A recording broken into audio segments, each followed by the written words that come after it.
gas is being used in this war. Air raid sirens warn us of the approach of enemy planes. But in addition, if gas is dropped by the enemy, a special gas alarm will be sounded. Learn what gas alarm has been chosen by your community. It will be a hand rattle or a hammering sound like the beating of a dishpan.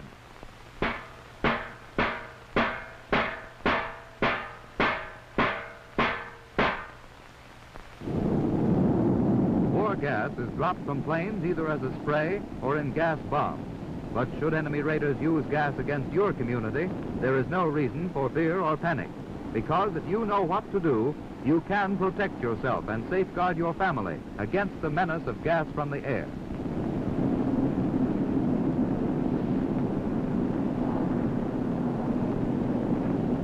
The ideal protection for civilians is an airtight gas shelter ventilated by a system which removes gas vapors from the incoming air. Such a shelter can be designed to provide some protection also against the effects of high explosive bombs. Some war gases can be seen by the eye, others are invisible. But it is important to know that most of them are heavier than air, and that they settle down and are most concentrated close to the ground. Hence, if no gas shelter is immediately available, go indoors and go upstairs. The gas at that higher level will probably be less concentrated than down near the ground. First precaution is to prevent gas from getting into the house. So, close all windows and shut off all ventilation or air conditioning units which are not equipped to remove war gases from the incoming air. If windows are blown out by high explosives, tack blankets over the openings. Close fireplace dampers.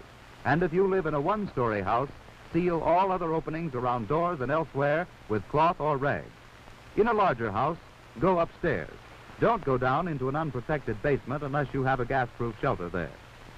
Wait upstairs until your air warden tells you that it's safe to leave.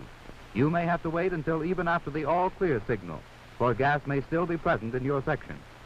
Some war gases are spread as liquids, which slowly evaporate, giving off invisible but poisonous vapors. This type of gas remains for a long time and hence is called persistent. Certain chemicals neutralize this liquid gas, and trained decontamination teams of the United States Citizens Defense Corps, which is the civilian protection force of your community, are equipped to neutralize the liquid gas so that people may go outside without danger of exposure to the liquid or its poisonous fumes. But these workers must wear special gas-proof clothing and masks for protection. The completeness of their protective clothing emphasizes the fact that without such special protection, you must stay indoors until notified that the liquid gas has been neutralized and that the air is free of harmful gas fumes.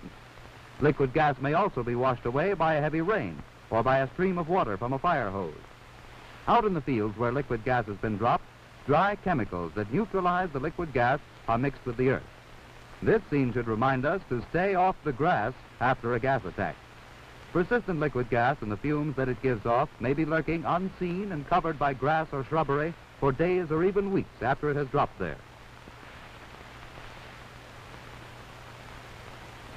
Another type of war gas is dropped as a vapor. This cloud gradually thins out and disappears in a few minutes. When it has cleared from the neighborhood, it is no longer a menace. Because this type of gas disperses quickly, it is called non-persistent. So after a gas attack, wait for your warden to tell you that it's safe to leave your house.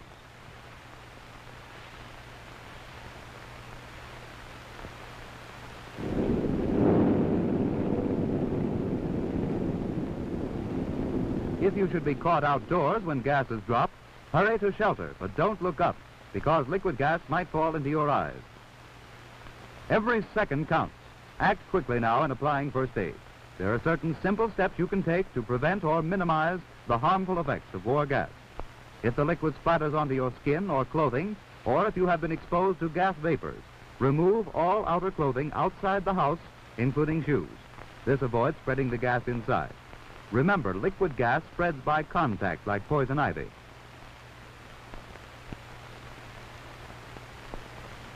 Leave the contaminated clothing outside to be decontaminated later.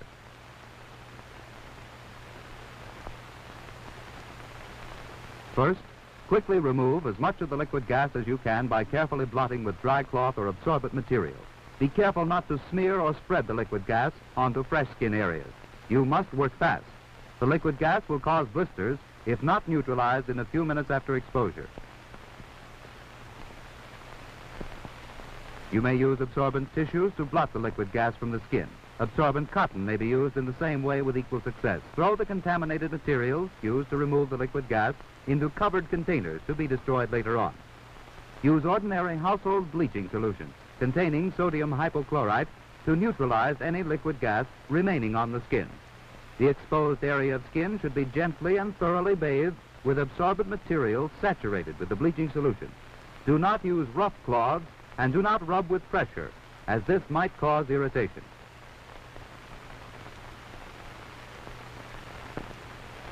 And for safety's sake, rinse the hands thoroughly with the bleaching solution.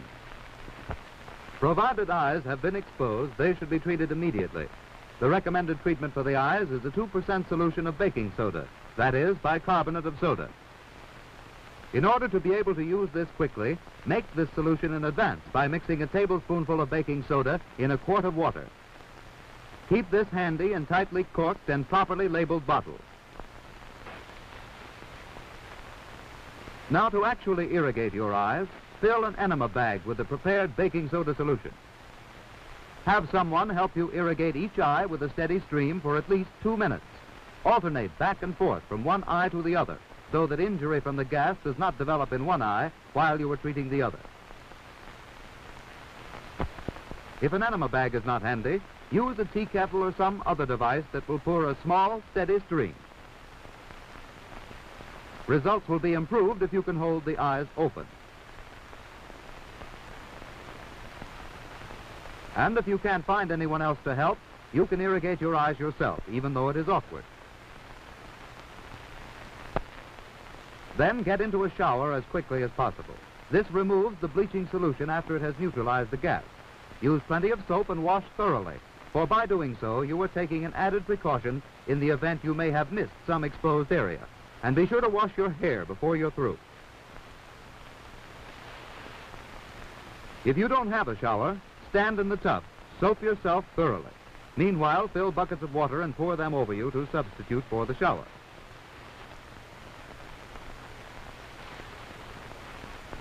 Keep the drain open. Let the water run away. Don't sit in a tub full of water. It might spread the liquid gas over your body.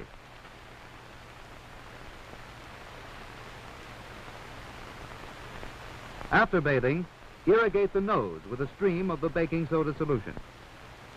And to treat the throat, use the same solution as a gargle.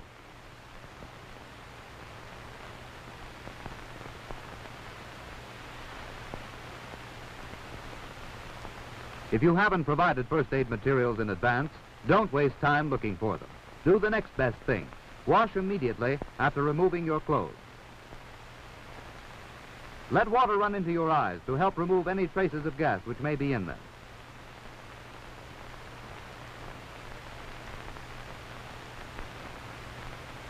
After being exposed to gas, you may start coughing or perhaps have a brassy taste in your mouth.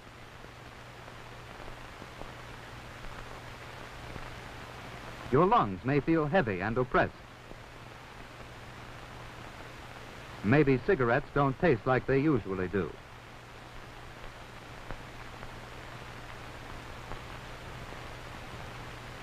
In a case like this, you must lie down immediately. Relax, don't exert yourself. Even if you feel all right, don't take a chance. Lie down, because exertion may aggravate your condition if you've gotten gas into your lungs. Tell your warden to notify the emergency medical service. And if blisters develop, don't touch or attempt to break them. Breaking them might start new blisters. Summon medical aid for proper treatment. Now let's go back to those clothes. The all clear has sounded and the warden has notified us that it's safe to come out. Don't touch the clothes. You might get liquid gas on yourself. A trained man from the United States Citizens Defense Corps will take them away to decontaminate them.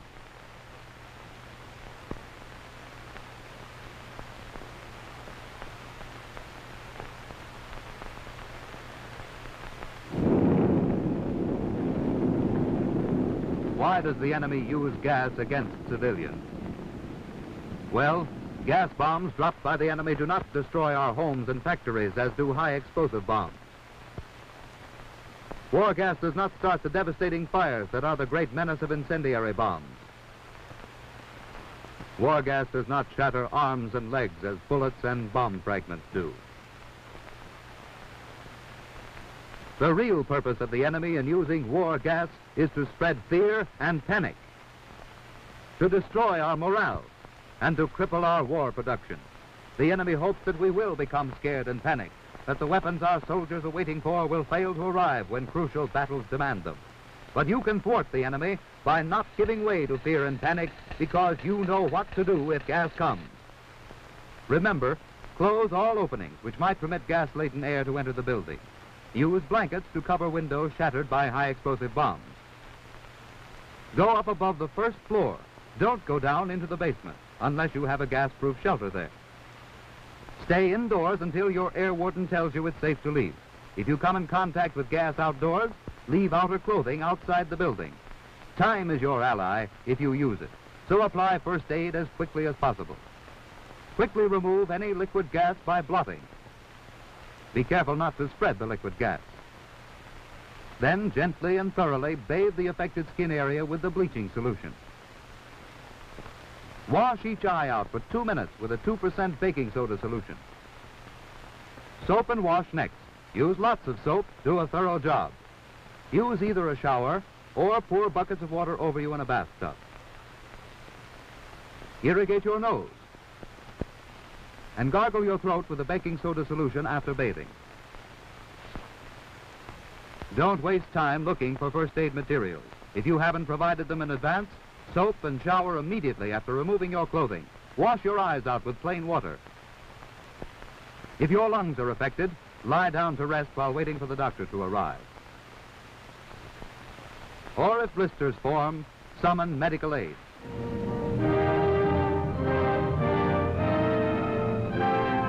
Across the world's battlefronts, our fighting men are hammering the enemy with weapons forged in America's mighty arsenal of democracy. These are the weapons made and wielded by free men to answer the challenge of tyrants who would enslave us if they could. And they are the weapons which eventually must and will beat the Axis. Here at home, our weapons are a few simple household items. Bleaching solution, baking soda solution, soap and water. Yes, with these, we too can arm ourselves against the enemy, so that if gas comes, it will find us not panicked, but prepared.